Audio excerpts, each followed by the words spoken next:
Gracias por estar aquí el día de hoy. Me uno al saludo del pastor John. Gracias por escoger estar con nosotros. Siempre nos alegra verlos y siempre nos alegra saber que están aquí. Tuve la oportunidad de estar con el pastor Francisco en Garland hoy en la mañana, y él dijo algo muy chistoso para todos los papás. Dijo: papás tienen una semana para hacer lo que les toca para que esa tarjeta de regalo de $20 se convierta tal vez de 50, o la de 50 tal vez se convierta en la de 100, o que les compren un steak o algo así. Así que vengan la otra semana para estar con nosotros para el Día del Padre. Va a ser un tiempo excelente y lo vas a disfrutar bastante. Y trae a todos los papás que conozcas para que estén aquí contigo. Quiero comenzar de una vez con lo que siento que el Señor puso en mi corazón para compartir, y quiero comenzar con algo de que todos los esposos que están aquí me van a entender, y también las mamás me lo van a entender, las esposas lo van a entender, pero por dos diferentes razones. ¿Okay? Hay un momento que ocurre en todos los matrimonios con regularidad y pasa de esta manera. Es una noche de cita, es una cena especial, los invitaron a una boda, un evento importante como una quinceañera, una celebración, y es tiempo de prepararse. Entonces tú, esposo, te preparas, te bañas, te vistes, te pones los zapatos buenos que tienes o las botas buenas que tienes, te echas perfume y estás listo. Entonces lo que haces es que te sientas a la orilla de la cama, revisas tu teléfono, te paras, le das vueltas al cuarto, te vuelves a sentar, vas a tomar agua, una soda, tal vez un café en la cocina, ves tu reloj y luego haces una pregunta que la tienes que hacer con mucho cuidado y con mucha diplomacia, y dices: amor, ¿cuándo vas a estar lista? Y luego, si no te matan con la mirada, te dicen una respuesta que se escucha algo así. Se dice: ya casi, ¿verdad? Ya casi, o ya mero, ¿verdad? Depende de dónde eres. Entonces ya casi puede significar una de dos cosas. Ya casi puede ser 2 minutos o 45 minutos. Pero no preguntes, porque cuando termine ya casi, entonces voy a estar lista. ¿Cuándo les ha pasado eso? All right. Oh, sí, algunos lo admitieron. Qué bueno, me encanta. Ok, entonces el problema es esto: estás listo, no hay nada más que puedas hacer para estar listo, ya está todo preparado, pero el momento no llega para irse todavía, y lo único que puedes hacer es ¿qué? Esperar. No puedes hacer nada más, no puedes cambiar la situación, solamente esperar. Yo he vivido esto en mi matrimonio con mi esposa, pero también lo he vivido en mi vida espiritual. Ok, Dios me ha dado una promesa, algunas veces me ha dicho de que va a llenar los recipientes en mi vida. Escuchaste lo que dijo el pastor John, si estuviste la semana pasada hablando acerca de los recipientes, de que necesitamos ir a buscar para que Dios los llene. Si no viste el sermón de la semana pasada, por favor ve a YouTube y escúchalo, va a ser increíble y vale la pena. Pero yo te digo, estoy en la espera, tengo la promesa, tengo los recipientes listos y estoy esperando que el aceite llegue. Y esa espera tiene un nombre, y quiero hablarte de esa espera en este momento, y el nombre que le vamos a poner es el entretiempo. El entretiempo. Y ahí es donde comienza nuestra historia de hoy. Quiero introducirte a un personaje. Isaías es uno de los profetas de que escribió la Biblia, y en Isaías capítulo 49 versículo 2 él hace una comparación increíble. Isaías lo dice de esa manera, dice: me convirtió en una flecha pulida y me escondió en su aljaba. Isaías en este versículo se está comparando como que Dios, el arquero, lo convierte en una flecha pulida, afilada, lista para volar, y luego el arquero, en lugar de lanzar esa flecha, la vuelve a guardar en la aljaba.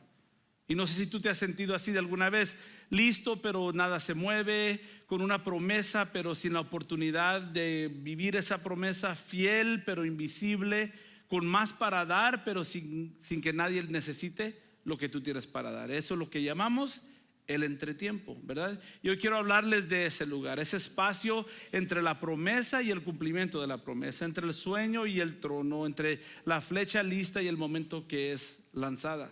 Porque creo que muchos de ustedes pueden estar ahí ahora mismo, y creo que Dios tiene algo que decir acerca de ese lugar, de ese espacio del entretiempo, que va a cambiar la forma de que tú vives. Entonces, para entender el entretiempo, yo quiero que entendamos primero el lente que estamos usando para ver el entretiempo, porque no todo el mundo lo ve igual, no todos lo ven igual. La cultura lo ve de una manera y Dios en su palabra nos enseña de otra manera. La diferencia entre la manera que la cultura lo ve y Dios lo ve es enorme.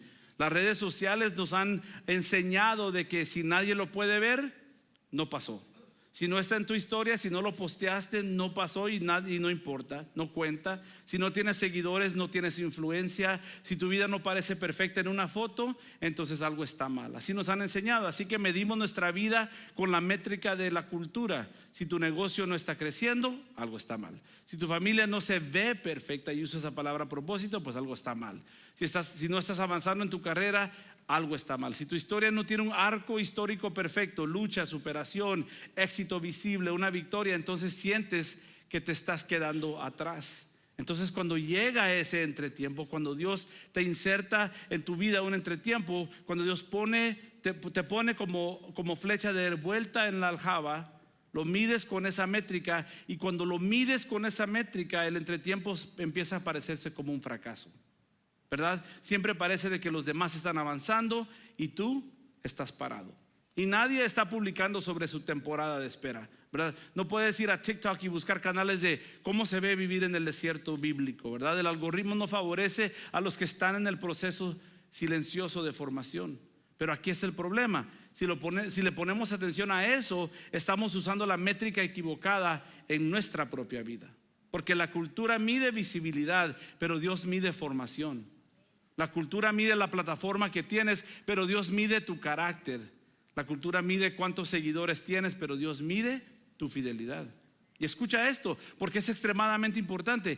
Jesús pasó 30 años sin una sola publicación, sin plataforma, sin seguidores verificados. Nadie le hacía reels a Jesús cuando estaba en Nazaret. Nadie estaba documentando sus años de carpintero. Nadie. 90% de la vida de Jesús en la tierra fue vivida en completa oscuridad, y solo el 10% se hizo en público. Y ese 90% en silencio, en desarrollo, no fue tiempo perdido, fue el tiempo que hizo posible el 10% que cambió la eternidad. Y cuando decimos que queremos ser como Jesús, y todos alguna vez le decimos: Señor, por favor, hazme más como tú. La mayoría de nosotros, cuando decimos esa frase, estamos hablando de los milagros. Queremos la autoridad, queremos el poder, queremos la resurrección, queremos esos 3 años y medio de ministerio público. Y nadie le está pidiendo: Señor, dame los 30 años de carpintero. Señor, dame los 30 años de desarrollo. Nadie está pidiendo eso. Pero la verdad es que el carácter y la autoridad de Jesús no fueron formados en una plataforma, fueron forjados en el fuego de la vida diaria, en las sombras, en los años silenciosos, donde nadie estaba mirando y él simplemente era un carpintero. Lo que parece inactividad desde afuera es la preparación más importante de tu vida desde adentro. Lo voy a decir otra vez: lo que parece inactividad desde afuera es la preparación más importante de tu vida desde adentro. Y necesito decirte algo que va a cambiar la forma que ves tú los entretiempos. Porque en el entretiempo no estás escondido de Dios. No es que Dios no te esté viendo, estás en las manos de Dios. Y hay una diferencia enorme entre esas dos cosas. Porque desde afuera la flecha en la aljaba parece inactiva, parece olvidada, parece de que no está siendo usada. Pero desde la perspectiva del arquero, la flecha está cerca, está protegida, está posicionada adecuadamente, está lista para el momento exacto. La flecha no determina cuándo va a volar, el arquero determina cuándo va a volar. Entonces, cuando tienes todo eso en mente, la pregunta es: ¿cuándo está la flecha más cerca del arquero? No es cuando está volando, eso no es cuando está más cerca, no es cuando llega al blanco que está más cerca. La flecha está más cerca cuando está en la aljaba, porque va cargada, el cuerpo está cerca del cuerpo, el arquero la lleva a todos lados con él, en la posición más protegida y más íntima posible. El momento que lanza él la flecha, o el momento que todos queremos, el avance, el rompimiento que estamos esperando y pidiéndole a Dios, eso en realidad es el momento de separación. Pero la aljaba es el momento de intimidad. Ese es el momento de mayor cercanía con Dios. Es el momento cuando estás tan cerca de que puedes sentir el palpitar del corazón del arquero, y eso cambia todo, incluyendo cómo oramos. Porque estamos orando mal. La mayoría de nosotros hemos orado: Dios, sácame de esta temporada. Pero la oración correcta es: Dios, no me dejes perder lo que estás haciendo en mí mientras estoy tan cerca de ti. El problema no es que Dios te haya olvidado, el problema es que hemos estado midiendo el entretiempo con la métrica equivocada. Estamos midiendo visibilidad cuando Dios lo que está midiendo es formación. estás buscando tinajas. El más no viene después del entretiempo, el más está llegando durante el entretiempo, solo que no lo puedes ver. Quiero llevarlos a una historia que creo yo que es la radiografía perfecta de lo que estoy describiendo, la historia de José en Génesis. La historia de José es lo que yo le llamaría la anatomía del entretiempo. José era un joven de 17 años cuando Dios le dio un sueño increíble. No fue un sueño pequeño, no fue un sueño cualquiera, fue un sueño enorme. Un sueño de grandeza, un sueño de liderazgo, un sueño de propósito. Sus hermanos se iban a inclinar ante él. Él iba a ser usado por Dios de una manera increíble. Y la promesa fue completamente clara. El proceso que siguió, no tan claro. Primero llegó el pozo. Sus propios hermanos lo agarraron, lo despojaron de su túnica de colores que le había dado su papá para indicarle de que era su favorito, y lo tiraron en un pozo. De ese pozo lo sacaron para venderlo a él como esclavo. Y ese fue el primer día del entretiempo de José. Después llegó a la casa de Potifar, que fue quien lo compró como esclavo. José se elevó, ganó confianza, administró toda la casa de Potifar, y entonces la mentira de la esposa de Potifar lo destruyó de nuevo y lo encarcelaron por algo de que no hizo. Y después llegaron los años en la cárcel, años largos, no fueron días, no fueron semanas, pasó años en la cárcel. Dios lo iba a usar y le había dado una promesa. ¿Cómo lo va a usar desde la cárcel? Conoce al copero, el copero le promete mencionarlo ante Faraón. El copero lo olvida por 2 años completos, 2 años más completos de que lo olvida. 2 años después de que le contó su sueño, el copero después se acuerda de que José le había interpretado un sueño a él. Le dice al rey. El copero no lo mencionó porque lo quisiera ayudar, lo mencionó porque él quería quedar bien con el rey. Y al fin el faraón lo llama y le dice: tráiganme a José. 13 años desde el sueño hasta el trono frente a Faraón. 13 años de entretiempo. Y lo que quiero que noten es esto: en cada etapa de esos 13 años, desde afuera parecía cada uno de esas etapas un callejón sin salida. Pero desde adentro, desde la perspectiva del arquero, desde la perspectiva de Dios, Dios estaba construyendo algo específico en cada una de esas paradas. En la anatomía del entretiempo de José encontramos que el pozo construyó la capacidad de sobrevivir la traición sin amargarse. La casa de Potifar construyó la capacidad de administrar recursos que no eran suyos. La cárcel construyó la capacidad de liderar sin autoridad formal, sin un título y sin reconocimiento. El olvido del copero construyó la capacidad de esperar sin desesperarse. O sea, el punto es que José no llegó al trono a pesar de la cárcel, él llegó al trono a través de la cárcel. Y cada etapa que parecía un retroceso era en realidad un recipiente nuevo, una tinaja nueva que Dios estaba llenando. Una capacidad estaba siendo formada y una flecha estaba siendo afilada. Y cuando Faraón lo llamó, José tenía 30 años, 13 años de entretiempo, ya estaba listo. No solo listo para administrar el grano de Egipto, que fue su trabajo, estaba listo para perdonar a sus hermanos, para recuperar su relación con su familia, listo para ver la mano de Dios en todo proceso. Es más, hasta le dijo a sus hermanos: ustedes pensaron hacerme mal, pero Dios lo pensó para bien. Y esa es la verdad de nosotros. El entretiempo no es un propósito de Dios para hacerte mal. El entretiempo es un propósito de Dios para hacerte a ti bien, porque Dios tiene buenos planes para ti. Esa madurez no se compra, no se consigue en un libro, no se aprende en una conferencia. Esa madurez se forma en el entretiempo. Habacuc 2 dice: aunque parezca que se demora en llegar, espera con paciencia, porque sin lugar a dudas sucederá, no se tardará. El entretiempo tiene fecha de vencimiento, pero la persona también tiene que estar lista cuando llegue esa fecha de vencimiento. Como te dije anteriormente, la semana pasada el pastor John nos habló de la viuda de Segunda de Reyes capítulo 4. Una mujer en crisis, deudas, sus hijos a punto de ser esclavizados, y Eliseo le pregunta: ¿qué tienes en tu casa? Y ella responde: un frasco de aceite, es todo lo que tengo. La instrucción no fue quédate quieta y espera el milagro. Y eso es lo más importante de todo eso. La instrucción no fue vete a tu casa y espera. La instrucción fue ve a pedir recipientes prestados. Recoge todo lo que puedas. Entra, cierra la puerta y empieza a llenar. Porque quiero que te des cuenta de algo. El milagro que ella necesitaba no era un montón de cántaros de aceite. Ella necesitaba dinero, necesitaba provisión. Es que el milagro que ella necesitaba no llegó hasta que ella tuvo el dinero para pagar su deuda y librar de la esclavitud a sus hijos. ¿Y qué ocurrió entonces en el tiempo eso? El aceite fluyó hasta donde había recipientes. Cuando se acabaron los recipientes, el aceite se detuvo. El límite no era la provisión de Dios, sino que era la capacidad de la viuda de haber conseguido recipientes. Pero nota lo que ella hizo en ese entretiempo. No se quedó sentada esperando. Ella trabajó, reunió recipientes, tinajas, aprendió a manejar. Ella se convirtió de repente tenía tienda de aceite y no sabía. Y tuvo que aprender a manejar una tienda, a manejar su contabilidad, tuvo que aprender a distribuir el aceite para poder ganarse el dinero que necesitaba. Y la abundancia de Dios simplemente fue una oportunidad para que ella creciera en su entretiempo. El entretiempo no es el tiempo antes de la bendición. El entretiempo es el tiempo donde aprendes a recibir la bendición, sostenerla y multiplicarla.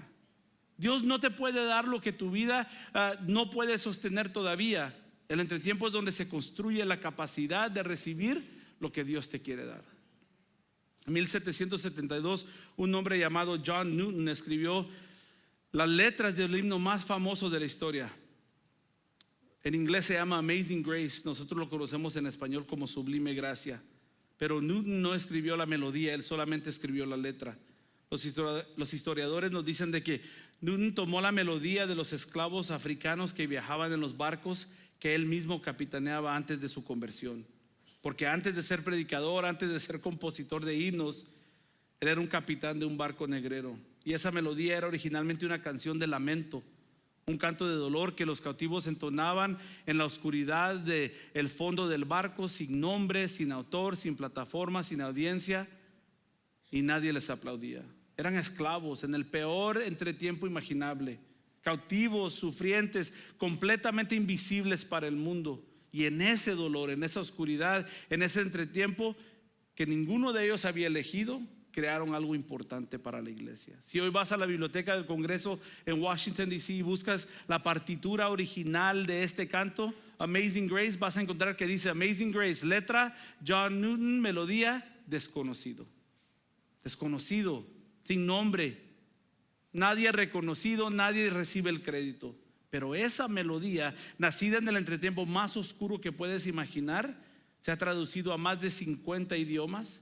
Se interpreta aproximadamente 10 millones de veces al año. Ese canto se canta 10 millones de veces al año. Se ha cantado en funerales de reyes y en iglesias en un barrio pequeño, en estadios y en cárceles, en bodas y en guerras.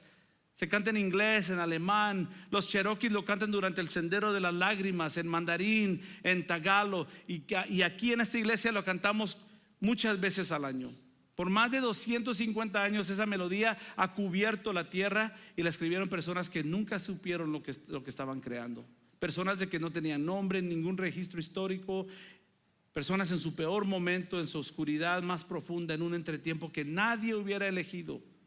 Pero ¿sabes qué? Dios sabía exactamente quiénes eran. Él sabía exactamente lo que estaban haciendo y lo que estaban creando. Y los lanzó como una flecha al mundo y todavía no ha parado de volar. Quiero darte un consejo el día de hoy. No desprecies tu temporada de silencio. No sabes lo que Dios está construyendo en ti en este momento. No sabes hasta dónde va a llegar lo que Él está formando en esta etapa de tu vida. Ahora quiero llevarlos al corazón del mensaje. Lo que creo yo que es más importante y el ejemplo más grande que podemos encontrar. No es un accidente que Isaías 49, la flecha y la aljaba que mencionamos al principio, y el capítulo más poderoso sobre el evangelio del Antiguo Testamento están escritos por el mismo profeta. El mismo Isaías que escribió acerca de la flecha escondida en la aljaba, también escribió acerca del siervo sufriente en la cruz. Y quiero que te des cuenta de algo. Quiero que te des cuenta de lo horrible y horrífico que se escucha la escena de la cruz. Así nos lo describe Isaías 53. No había en él belleza ni majestad alguna. Su aspecto no era atractivo y nada en su apariencia lo hacía deseable. Fue despreciado y rechazado por los hombres, varón de dolores, hecho para el sufrimiento. Y mira esto, era tan despreciado que ni siquiera lo tomamos en cuenta. con la métrica de la cultura, la cruz fue un fracaso completo. Fue absolutamente el fracaso más grande de la historia. El Hijo de Dios, sin plataforma, sin seguidores, abandonado por sus discípulos, ejecutado como criminal. Si Instagram hubiera estado en ese momento, nadie hubiera publicado nada positivo acerca de la crucifixión. Pero esa es la métrica del mundo. Dios estaba midiendo otra métrica, porque la pregunta es, ¿qué es lo que estaba haciendo Dios a través de ese momento? Isaías nos lo explica exactamente de esta manera. Nos dice: mas Él herido fue por nuestras rebeliones, molido por nuestros pecados. El castigo de nuestra paz fue sobre Él, y por sus llagas fuimos nosotros curados. Entonces lo que el mundo, la métrica del mundo, lo que el mundo ve como un fracaso, la cruz que fue un fracaso, lo que Dios estaba haciendo en la cruz era la salvación del mundo entero. El entretiempo de Jesús, esa cruz de que tuvo que cargar y llevar y morir en ella, se veía como una derrota completamente de afuera para adentro. Pero era la victoria más grande de la historia cuando ves lo que Dios estaba haciendo con ese momento de silencio. Y la resurrección es el momento de que esa flecha fue lanzada y nada en el universo pudo detener lo que Jesús hizo por ti y por mí en esa cruz. Lo que significa que cuando tú estás en tu entretiempo, cuando te sientes invisible, cuando nadie te ve, cuando el proceso parece ser eterno, no estás solo y no estás pasando por algo difícil solo. Estás caminando las mismas huellas de Jesús. Él también estuvo en la aljaba. Él también fue invisible para el mundo en su momento más productivo. Y por sus heridas, por sus llagas, esas llagas que sufrió en su entretiempo, tú y yo hemos sido sanados. El más grande que Dios ha dado en toda la historia llegó a través del entretiempo más oscuro que ha existido. Así que quiero que escuches lo que voy a decir con mucha fe y con mucho ánimo.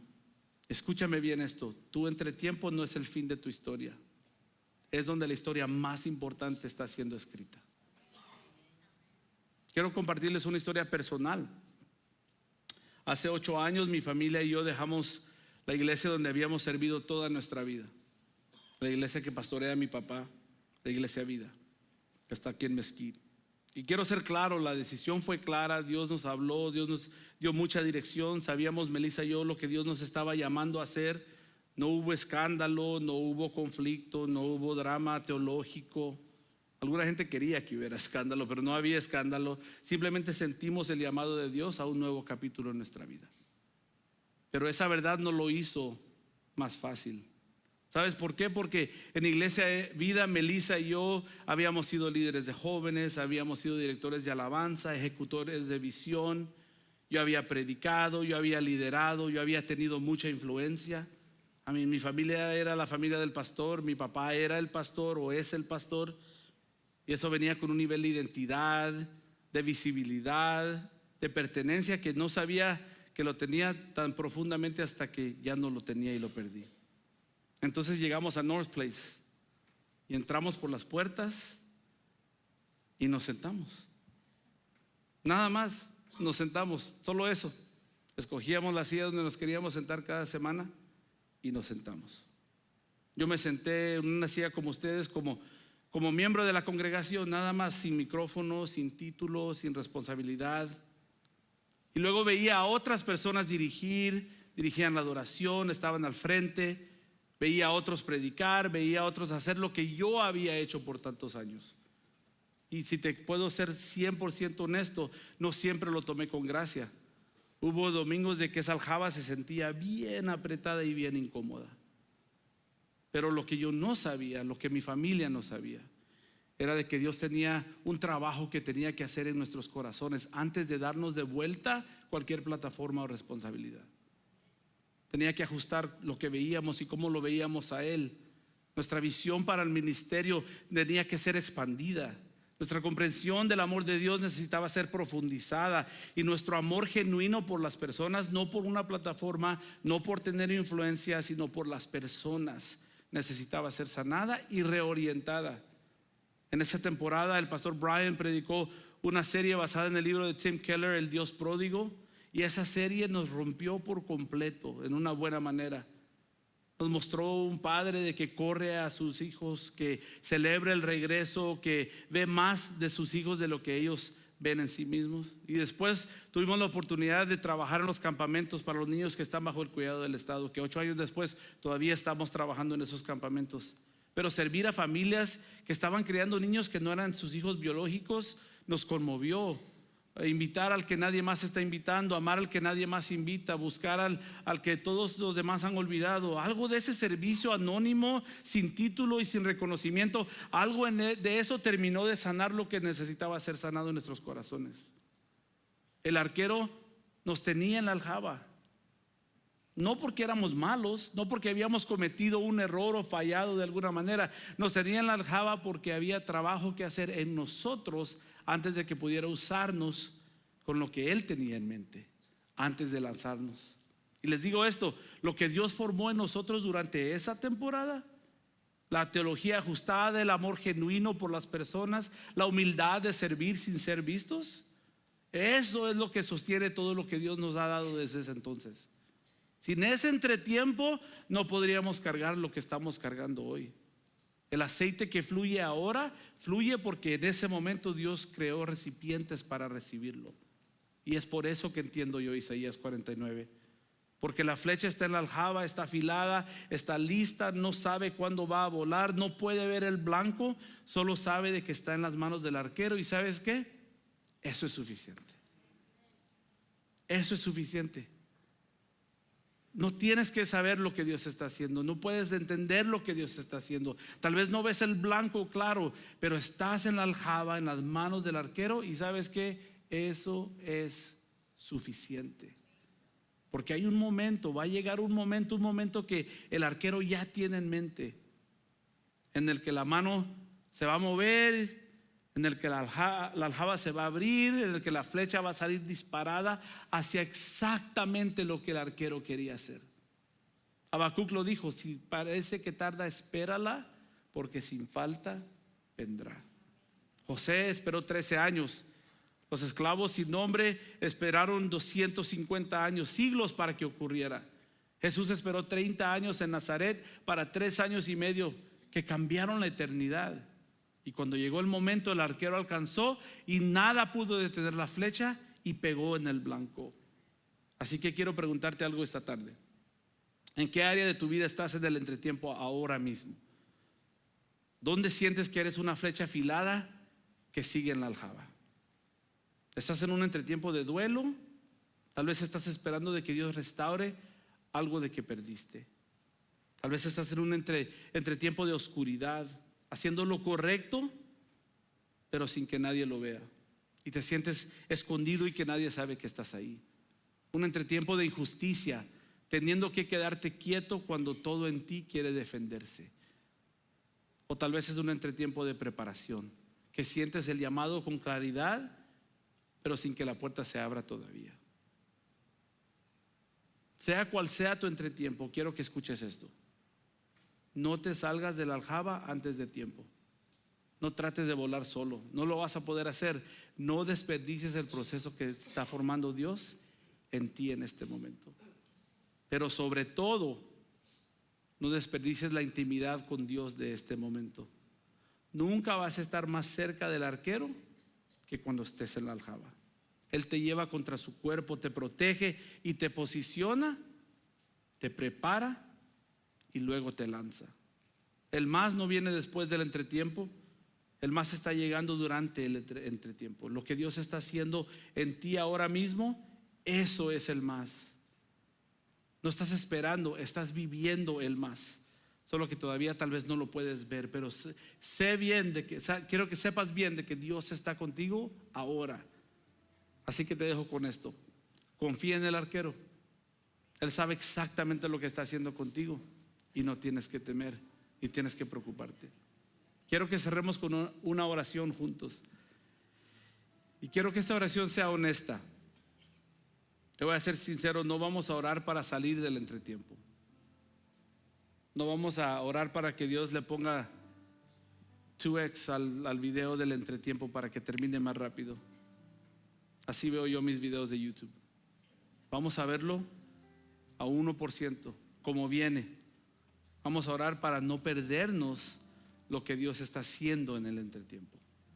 Y si estás en una temporada de espera, estás en una temporada de silencio, de proceso, esta es mi oración para ti. Que Dios te ayude a entender lo que Él está haciendo en este tiempo. Y si tienes a alguien en tu vida que está en ese lugar, te pido que ores lo mismo por ellos también. Dios, que entiendan lo que estás haciendo en este tiempo. Mientras me preparaba, sentí muy profundamente invitar a todos los que sirven en algún tipo de liderazgo. Tal vez tienes tu propio negocio, tal vez diriges personas en tu trabajo, tal vez tienes ministerio de qué haces, eres un líder en algún nivel y que has estado preguntándote por qué no has elevado, tal vez has estado preguntándote qué es lo que sigue, o tal vez estás listo para una promoción y no ha ocurrido.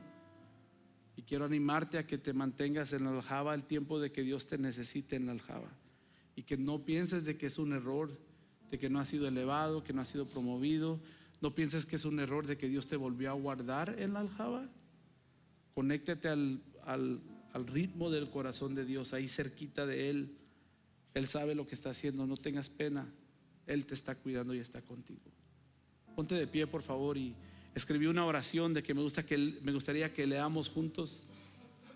Al terminar yo voy a pasar al pastor John a cerrar el servicio, pero quiero que hagamos esta oración y que la leas conmigo, pero que la leas con ganas, ¿verdad? Ya son las 2, así que ya has de haber almorzado por lo menos, o tal vez un café te tomaste. Así que léelo con energía y con fuerza. Si tienes que tomarle un traguito a tu café para que tengas un poquito de cafeína, pero no solo con la fuerza, sino que con tu corazón. Y vamos a orar juntos. Si tú estás pasando por un entretiempo, esta es tu oración. Si tú acabas de salir de un entretiempo, dale gracias a Dios que esta oración Dios ya la contestó. Y tal vez no estás en un entretiempo ahora, recuerda esta oración por si algún día te toca. Vamos a decir esta oración todos juntos. Padre, reconozco que estás en control de los tiempos. Reconozco que tu silencio no es abandono. Reconozco que lo que parece espera desde afuera es formación desde adentro. Perdóname por querer salir del entretiempo antes de que termines lo que estás haciendo en mí. Perdóname por medir mi vida con la métrica equivocada. Perdóname por tratar esta temporada como algo que solo necesito sobrevivir. Hoy te pido que no me dejes perder lo que estás haciendo en mí mientras estoy tan cerca de ti. Haz en mí lo que necesita ser hecho. Construye los recipientes, afila la flecha, forma el carácter que necesito para cargar lo que tienes para mí. Y cuando llegue el momento, cuando tú decidas que es tiempo, lánzame. Confío en el arquero. En el nombre de Jesús, amén. Amén. Gracias.